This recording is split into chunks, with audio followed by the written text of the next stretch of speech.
Hello everyone! Welcome back to my channel. We are now bound for Zamboanga City. Ito na ang pinagkahintay namin guys. At least, alhamdulillah, hindi na-cancel ang aming flight guys. Sumating kami dito ng Zamboanga safely. Yan ang pinaka-importante guys. Ayan guys, napakaganda ng aming Zamboanga City guys. Ang dami ng malalaking building. Nandyan pa ang SM. At excited na din kami puntahan ng SM. Ayan guys, pababa na yung aming eroplano guys. For landing na po. Dito na po tayo sa airport guys. Alhamdulillah, napakaganda ang aming flight guys.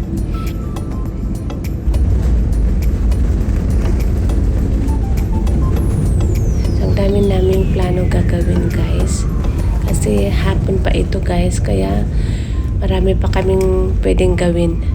So pupunta kami muna doon sa sa tindahan, sa shop na magrerenta kami ng aming susuotin guys sa first day, kasi hindi naman kailangan talaga bumili guys, isang beses lang susuotin ito. So kaya magrenta na lang kami. At syempre guys, bago doon magla-lunch muna kami dahil gutom na po kami. Nakakagutom kasi yung panahon. Hindi masyadong mainit dito sa Zamboanga guys. Parang okay yung weather niya compared to that sa Manila, napakainit. Please check your surroundings to ensure you do not leave your personal belongings behind. Be cautious when opening the overhead bins as heavy items may have moved. Ayan guys, at pababain na kami. At ready na tayo guys para bababa na ng aeroplano.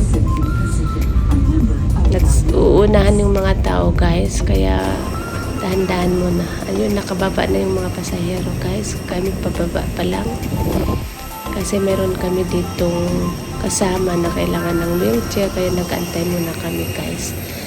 Doon po yung asawa ko na kailangan niya ng wheelchair guys, kaya binaba na siya ng aking son-in-law.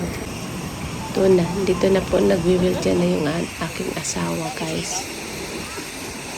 Welcome to Zamboanga guys. Ayan, nagpicture taking muna daw siya.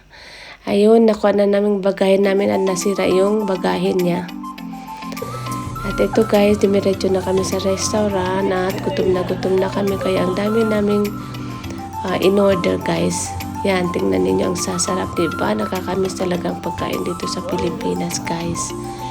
Yan, ang sasarap. Mukhang masarap talaga ito, guys. Kaya, bon appetit tayo, guys. Kain muna tayo.